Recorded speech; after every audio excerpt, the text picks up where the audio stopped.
The show is a proud member of the Retirement Podcast Network. Well, hey there, welcome to the show dedicated to helping you not just survive retirement, but to have the confidence, because you're doing the work, to really lean in and rock it.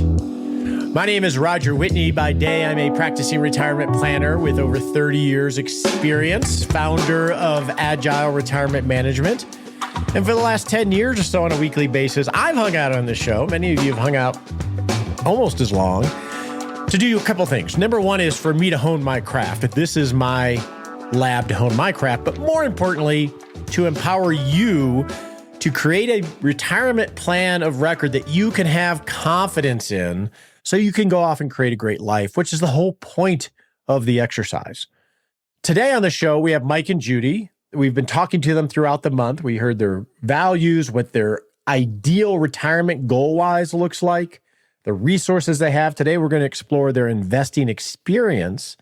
And then on July 8th, live, they're going to hang out with you and I, if you want to join us. And we're going to look at a feasibility test to see if their ideal retirement is feasible. And if not, how do they get to a feasible plan so they can have confidence that they can move forward with their life in retirement?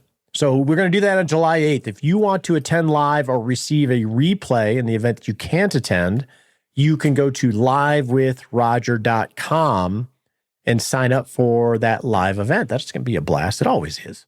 With that, let's get on with the show. In addition to the live event on July 8th, I want to invite you to join the Rock Retirement Club. We'll have open enrollment for about a week or so.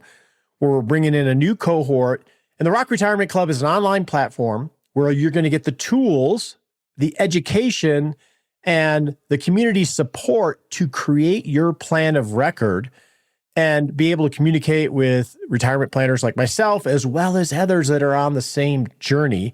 We just had a live event with the club in Denver. We had about 20 people hang out for 4 hours and just had a free-flowing conversation about the financial and the non-financial side of retirement. And Tom Strong, club member, had a phrase when we were talking about building a retirement plan of record. And he says, what I love about it is it puts life in the middle. It doesn't put the money in the middle. It puts life in the middle. So I want to thank Tom for that catchphrase that I told him I was going to steal, but I gave you credit there, Tom. And we also had a great discussion around a lot of non-financial topics. So we would invite you to consider joining the Rock Retirement Club starting July 8th. You can learn more about that at rockretirementclub.com. So today's discussion with Mike and Judy, we're going to explore their investing experience. So we're going to talk about past successes and failures, where maybe they've had some conflict or alignment in how they invest and how they think about investing in retirement in order to fund their plan. This is an important discussion that's often overlooked or minimized. I'm 57 years old. I used to go to amusement parks all the time, and I could go on roller coasters. I used to really love them. But I'll tell you, even though physically I can handle going on a coaster and completing the ride, I don't have any fun when I do that nowadays. It's not the kind of ride I want to go on. Similarly, when you are building your retirement plan of record, it's important that your investment approach matches what you're comfortable with so you can set yourself up for success. It doesn't matter whether mathematically an investment strategy works for your retirement plan if you're going to white knuckle it and hate the ride and not be able to go enjoy yourself because you're so worried about the world and the markets. That's why getting a strategy that matches who you are internally is really important. So you won't hear it today, but on the live results webinar, we had Mike and Judy take what's called the Retirement Income Style Awareness questionnaire, test, whatever you want to call it, the RISA, developed by Wade Fowle, as well as retirement researcher. And we actually licensed this for the Rock Retirement Club. It's essentially a personality test that is focused on identifying investment styles for retirement. Are you comfortable with more of a safety first approach or more of an optionality approach? It's not perfect, but it helps build richer discussions so you can build a strategy for success. We're going to share a resource in our 6-Shot Saturday email a 3-page PDF that talks about how the RISA works.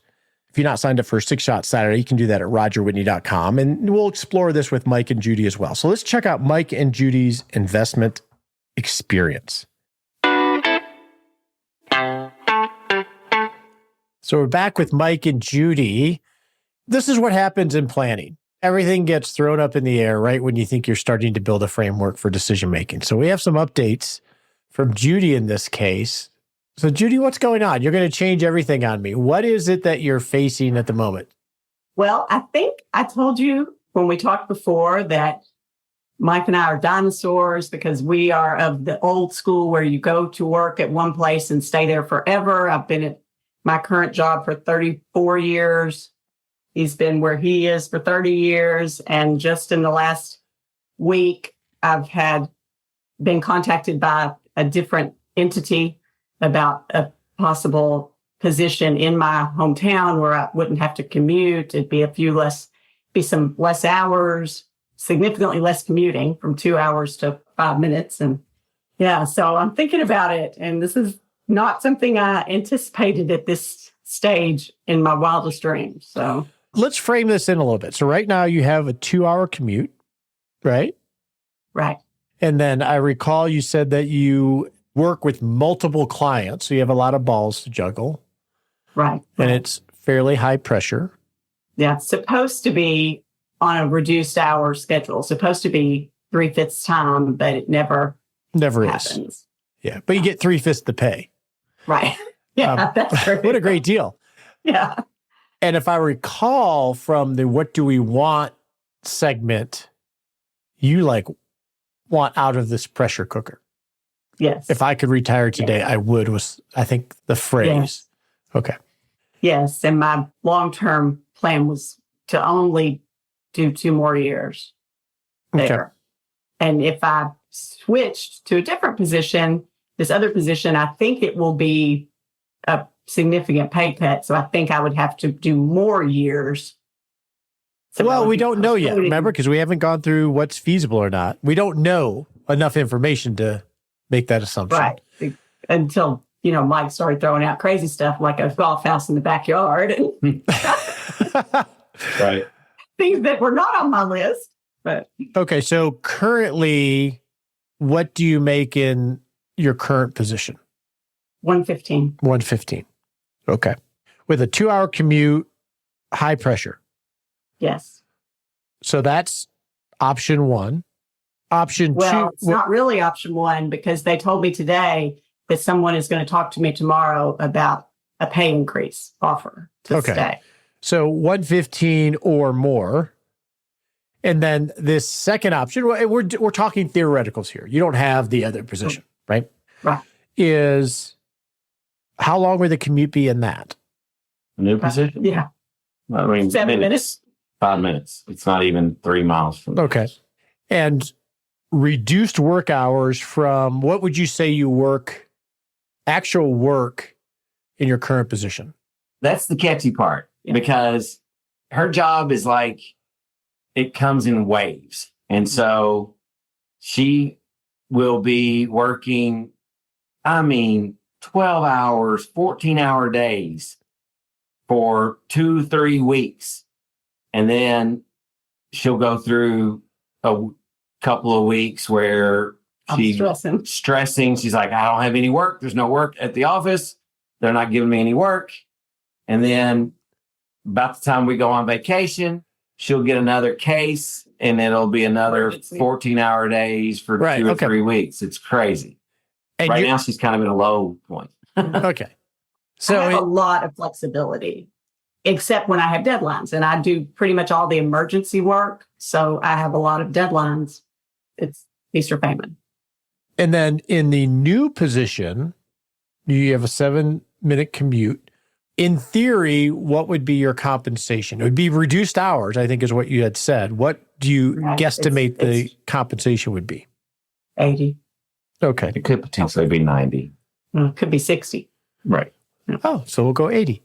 I mean, she can specifically tell you how many hours she's been working. Well, I can't because in billable hours are different than work hours. I may be there 8 hours and only I'm dealing with putting out fires and Right. stuff. And so I'm not writing all that time down. So. Okay. So we're going on option B here. We got about 80,000 in income.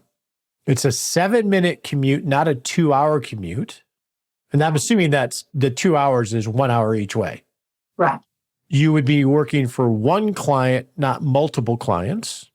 What do you anticipate the rhythm of that work to be?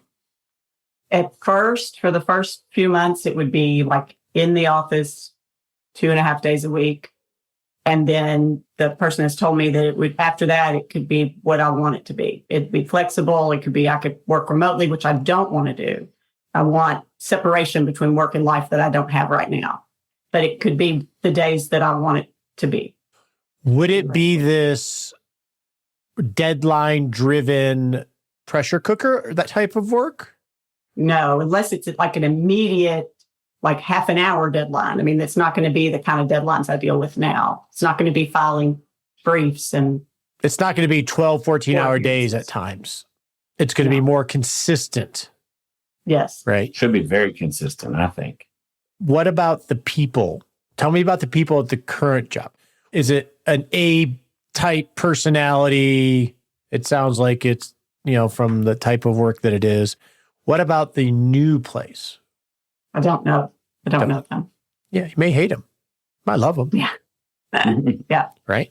And I did the exact words out of one of my people I work with today was better the devil you know. That was the pitch they were giving me today. It's better the devil you know. Which is that just sounds horrible to me. That just sounds horrible to me. Better the devil you know. How about no devil at all?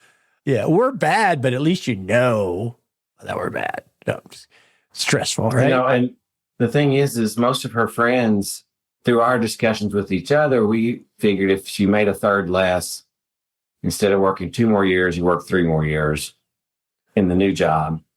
And they're all like, why would you do that? You're this close. Why would you do that? Why would you choose to work 3 instead of 2 years? And things like that. And so she's getting a lot of that from the people she's talking to. But me knowing Judy does not sit around the house very well. I'm not sure how well she will do retirement. She'll try to find something to keep herself occupied. And in my opinion, I think a 2.5 day a week, especially when it becomes remote and very flexible, we could be out of town and she puts some time in, a few hours each day or whatever. There's a lot of ways to do that. I think it would be much less stressful for her, and I think it would be very beneficial to her. And working an extra year, I don't think would be that bad of a thing. I'm going to sub. I'm planning on substitute teaching. I'm going to keep working. I'm going to do something because I don't even want to play golf 7 days a week. And so for that reason, I think it's something that she should seriously consider. Well, I don't have to ask him what he thinks. That was my first thought is there's a couple of things I heard in there that I just want to point out. One is you assume as fact that you would have to work longer if you took this new position because it's less income. We don't know that yet. So it's not actually known. Correct. That's a premise that we can easily make for ourselves before we actually have enough information. The second thing I wanted to point out was in terms of everybody that it's natural to ask counsel from friends and people. And it's important to remember, I think, that their answers are going to be colored by their own reality and decisions that they've made in their own situation that have nothing to do with you. So we got to be careful about those things. So what I hear is I can go from making 115 or more when they hang the carrot to 80,000. Big difference. You end up saving, I'm just going to call it 2 hours of your life from commute standpoint. That's huge. You're going to go from high pressure to consistent. And you're going to go from hot and cold, sweet and sour, to more consistent and more remote. So it really comes down to, is the extra money worth it relative to what your life balance? But then there's also, at this point, do I want to learn a whole other area of the law? And I'm sort of an expert in what I do, even though I am thrown into different emergency situations. My baseline, that's a good point. It's going to be totally different. New computer system. The bathroom's going to be in a different place. You have a reputation where you're at. You don't have any reputation with anybody in the office where you're going. Is it worth, do you really want to make new friends or do you really want to have to prove yourself again necessarily? That's actually one of the things she's concerned about is like, she doesn't have to see her coworkers out of work. She doesn't have to be chummy with everybody and things like that. We're not exactly extroverts very well. So she's like, because we were out last night and I said, oh, that person over there, it works at this place you're looking at. And she's like, see, I don't know if I want that. I don't want to run into people after work and have to talk to everyone and stuff like that. But it's a small town. You like your separation. And I get that because then you don't go talk shop when you're relaxing. Okay. Yeah, it's a lot. No, just like me. I don't like to go to the movies because I'll see students. I'm like, so I don't go to the movies. Lots to think about here. And so my question would be, and then we can go on to talk about investing, and you don't have to answer this right now. This is a question that I want you. What is most important to me? What am I trying to solve for? Because this could be a gift from heaven to allow you to, with training wheels, have more free time. But still some structure so you can figure it out because it will, it's supposed to be tension. Something new. This might be good training wheels. Definitely give you back 2 hours of your life just right there. What's more important to you, that or the money? No wrong answer. It's just whatever one is most important to you. We will factor this in as a what if scenario to look at to see the impact to the feasibility of the plan because we haven't even gone there yet. Since you're facing this decision now and we're recording this before the live, we'll probably do this privately just to help give you some framework, but we'll also do it when we're meeting live. Okay. All right, let's switch. Money, investing, risk. Tell me your investment philosophy. Throw money at it and hope that it grows miraculously. That is what I have done. Pretty much for decades. Yes, exactly for decades. Okay. So you don't have a subscription to the Wall Street Journal? No.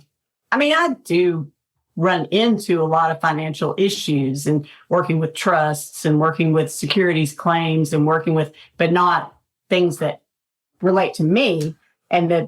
So when I first started listening to your podcast and other podcasts, I'm like, oh, that's a thing. Oh, that's a thing. That's the first time that I've had these considerations. Really, I've just put money in my 401k since the beginning. I knew what the match was.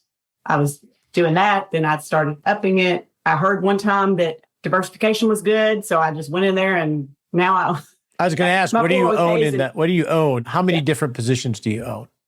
I counted today. There's 13 funds in my 401k. I'm in at least 2 different target date funds because I didn't know when I would retire. So why not just split the difference? It's crazy. And I never rebalance because I don't know what I started with. So why rebalance? May I say something? Can I interrupt? This is something we've dealt with our entire marriage. Every so often she would complain, I don't know what to do with this money. I don't know what I'm supposed to be investing in, all this stuff. And I do not know either. So it's certainly not anything that I'm knowledgeable about. And I would always say, well, let's find an expert. Let's get with a financial advisor, stuff like that. And so eventually I connected us with a financial advisor from the club that I made connections with from the club. She doesn't trust anyone. She always thinks she's smarter than everyone else. It's not.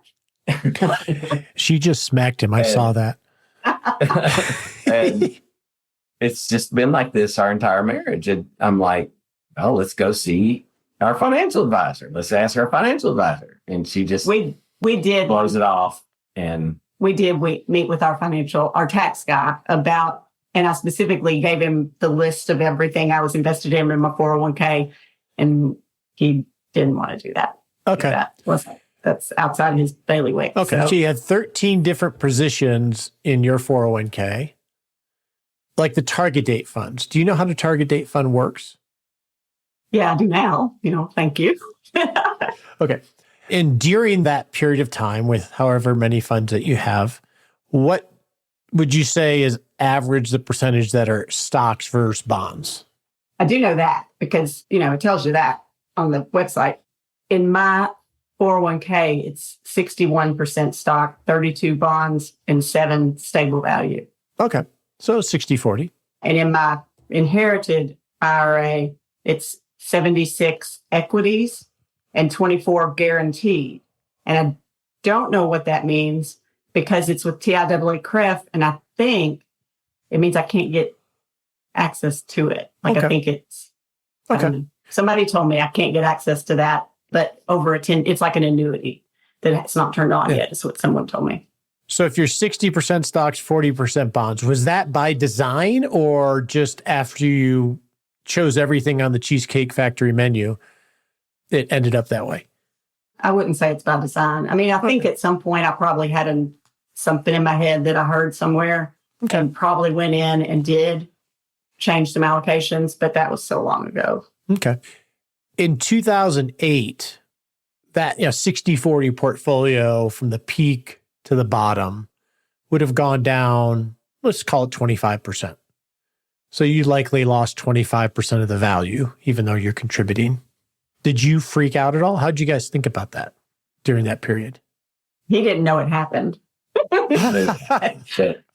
No, it was not relevant. It just really wasn't relevant to us the way we saw it. I mean, we were still so far out from retirement at that time. And we always had the attitude of it's out of our hands. There's not much we can do about it. So it just wasn't anything that we really freaked out. We didn't make any changes. Okay. If you weren't working and you lost 25% of your money and that was the money that you depended upon? I can't imagine. I mean, I would be freaking out. For sure. Yeah. Yeah, there are different. I'm not a big risk taker. So what do you mean by that? If I could have a feasible plan with CDs only, I would do that today. Like, I don't care about the upside. I don't care. Like, I would lock it down. I try to get her to invest in, what is it? Storage. Gosh, storage units. Storage units. I had an opportunity to invest in storage units 10 years ago. Printing money, he always says. Printing money. And so, Mike, are you more of a risk taker? How would you describe your thoughts on investing? Yeah, I would say I am, but I'm still not knowledgeable enough to know what to do with it. I would be willing to make that kind of risk. And I've spent my whole life looking at potential investments and things like that. And I've talked to friends when playing golf and I hear things. And then I used to come to her with these ideas and she was not interested. And so eventually I just kind of gave up on that. There's times when I think we would probably have a lot more money right now if she would have listened to me about 15 years ago. But we're okay. So when you think about retirement, and this is both of you not having income anymore, that's scary. Yes. You lose all agency. You can't dig yourself out of bad mistakes or just life. What worries you most when you think about that? Having to go back to work. Okay. Having to go back to work. I mean, I really think about that. When we were talking about this new job potential and her working one extra year is the number we were just playing with, I thought part of me was like, that's one more year that we wouldn't start drawing out from our retirement, so that's one more year that I know we'll be safe. And, that I would feel awful if we got into a situation and she had to go back to a stressful work environment like that and so forth. And I would have to take a job or whatever. It's interesting you phrased it that way. If the income was there, that's one more year we would be safe, is what you said, which also says if we have income, we're safe. If we don't, we're not. Would you agree with that? Yes. Okay. What else are you concerned about when you think of leaving work? For me, it's like just decision making, like Social Security claiming decisions what to do. Like if I leave work, do I have to take my 401k with me? Where do I put it? How does that work? All those The logistical stuff around it. logistical stuff. Yeah. And then spending shocks. Where now we care about stock market. You watch it every day. Yeah. I mean, I don't pay attention to the markets and I don't pay attention to inflation. I pay attention to my number on the website that I check before coffee every morning. Okay. So that If 2008 happened again, she would have a cow. yeah. You're checking it now because you're so close and you're thinking about this. Is that that the idea? Yeah. Okay. And I worry about the only real like spending shock that I worry about is Mike not getting my Social Security, spousal benefits. You know, if I pass away, or long-term care, if I don't pass away, that's your choices. We'll stress test against those types of things. You mentioned that, for the longest time, and it sounds like it's more Judy here than you, Mike, you didn't listen to financial stuff. You didn't look at the markets and everything else. And then you probably started thinking about retirement and you found obviously this show and others. Do you think they've helped or hurt? No, they've definitely helped because it's given me some clarity. I know what I'm supposed to be thinking about. There's some things that are a little too much information. I know I have Wade Fowle's really thick guidebook, and that sometimes I just have to skip large sections, but I think I know what to think about. Okay. That's good to hear because I can see this get so in depth with, I work not to, but people like me and others chopping up the onion and looking at all the little bits and pieces of how the machine works and all the nuances where it doesn't really matter. And I think, Mike, we related to you as like golf balls or golf clubs, right? Right. There are people that geek out on those things to degrees that, can I hit a ball with it is really what I need to know. And sometimes it can be overcomplicated. So it's good to hear that it's not. It has taken me a while to figure out that there are certain things I just don't need to worry about because there's different, I don't know if it's like taxes or different things that apply to people that do not apply to me. Like there are people with way more money than me. They're listening to the same shows and asking questions about things that don't impact me. So I've finally been able to like flip that switch off and be like, oh, that's a thing. That's not me. That's not me. That's not me. I have one last question. And I purposely didn't do this in a formal way from a risk tolerance type of thing. I just wanted to get a sense of the two of you. In your mind, how are you going to pay for retirement? What structure are you going to do to recreate a paycheck? Well, we have Mike's pension, so that's a paycheck. And then we'll have Social Security at some point, and that'll be a paycheck. And then we want to have a thought through and thoughtful idea of like your pie cake issue. I don't know. Like, I don't know where the third piece comes from. Okay, exactly how that's put together. So you're not thinking of a dividend strategy. Oh, no. Pie cake is more of a time segmentation, bucket type of strategy. We'll try to get some clarity there.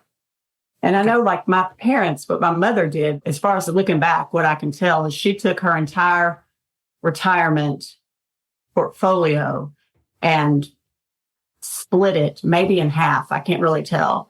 And put it in an annuity, a double life 20-year guaranteed annuity.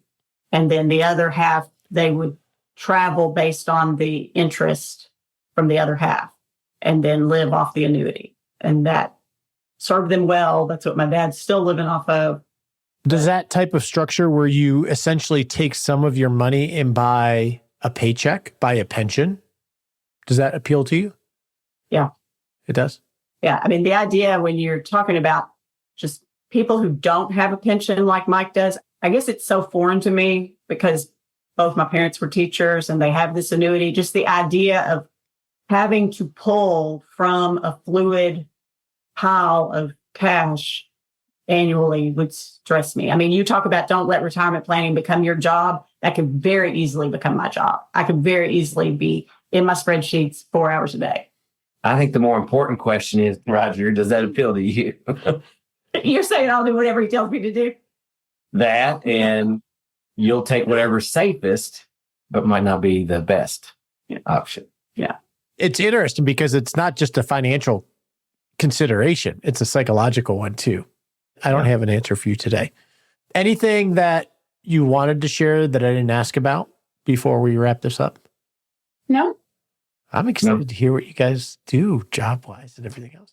All right. So next time we see each other is going to be with everybody else. I won't be able to see your faces because you won't be on screen, where we walk through, is this feasible? And we'll have a couple what if scenarios. And if it's not, what is? And begin the journey of getting to a feasible plan of record so you can go on and make it resilient. Yep. Sounds great. All right, it's time for our Rock Life segment with my favorite. Wait a second, I can't say you're my favorite Kevin because I know a couple Kevins, and Kevin Sebesta is awesome. So one of my favorite Kevins, one of my two favorite Kevins. How's that? Top two's pretty good. Top two's pretty good. So Kevin, I think this is your brainchild in the Rock Retirement Club of a theme that we're working on of rocking life in retirement. And we're going to incorporate that into the show a little bit as well. So why don't we talk about what that is?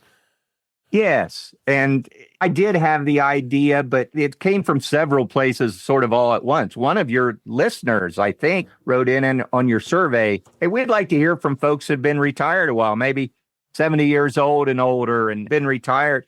We sort of talk a lot about the retirement transition years and how to make that transition. But we've had the Rock Retirement Club open 6 years now, and a number of people have been retired quite a while. And they're starting to look and say, okay, transition's over. What's next? And so we're starting this series of meetups in the club to just look at different issues you face. At one point, we were going to call it rocking the slow go years. And we thought that was a little too cutesy. And frankly, we came up with that because some of the coaches were starting to feel like we're in our slow go years or entering them. And so we thought, let's take on some of these issues that aren't really related to the transition, but are related to the later phases of life. And there's some important ones in there. And we had Tom on in the podcast. We had Tom on sharing his perspective, he's in his mid-70s. And the idea is on the show, we're going to talk to people that have been retired for a while to get their perspective so we can learn from them, right? Yeah, one of the things we're going to do in this series is have regular, we're calling them member spotlights, where we've got members who've been retired. I don't know if we said 5 years or 10 years or longer, to share their story, not only learn about them, but learn some of the lessons that they've learned through their retirement. And be able to ask them questions and interact with them so you can actually talk to somebody ahead on the trail. Yeah, and we've got a lot of issues we want to take on. Some of the obvious ones, we talk about legacy. And when we're talking legacy, we're talking both financial and non-financial. The financial side, it's mainly about getting your documents in order, right? Your wills, your trusts, your powers of attorney that you need, those sorts of things, making sure you've got them in a binder somewhere, either virtual or hard copy where your family and loved ones can find it. But then, more importantly, we're talking about non-financial legacy. And it's not just how you want to be remembered, though that's a good one to think about, I think, as we live our lives. What do you want to pass on to subsequent generations of your family or your friends? What legacy do you want to leave them? You know, I'm thinking of that myself now as a new grandfather. You start to think, what are the family values, the family stories that I want him to learn as he grows up? So the non-financial legacy, I think, is very important. Well, this is going to be exciting in the club, but it's also going to be exciting in the show. I was thinking, Kevin, I'm in the middle of studying mental models. This is what I do. I'm sorry. And I recently went through the circle of competence, which is you have an area where you're really competent. And then there's a much broader area where you're essentially incompetent to some degree, right? It's just not your expertise. Like know enough to be dangerous, we used to say. Right. And you tend to get overconfident the more you learn, even though you don't have the experience. But in studying that mental model, you walk through, well, what do you do if you have to operate outside your circle of competence? Right. And so if you think of anybody that's retiring, being retired is outside their competence because they've never done it. Right. And well, what do you do? Well, there are basically 4 things you can do. Number 1 is know you're outside your level of competence or circle. Know that you don't. Good start. Right? Number 2, start to learn the basics of that domain, right? And there's tons of wonderful books by coaches and planners, etc. And then number 3, talk to someone whose circle of competence in that area is strong. Well, who else is that going to be other than people that are actually retired and have been there for a while? And then the 4th one is just then use some of your own mental models to learn from people ahead of you. So I love this idea because it helps people build competence in an area that they don't have. Yeah, and it's really what we do in the club, isn't it? We learn from each other. We bring in experts, people who know more. You're right. That's a great model. Well, I'm excited for the series, and thanks for providing the spark. Yeah, I'm looking forward to it. And we're going to take on so many different issues. I haven't sent you our list yet, but we're up to like 20 different topics. Aging in place, decluttering, simplifying your investment portfolios, impact giving. So we've got so many. So this series is going to go on for a while, I think. I think another good one, add to this to your list if it's not on there, is how do you financially assist your children without enabling them? Yes, we've been talking about that. Absolutely. So it'll be a good series, and I know you're going to have some pieces of it on the podcast. I think it'll be great for the listeners as well. On your marks, get set.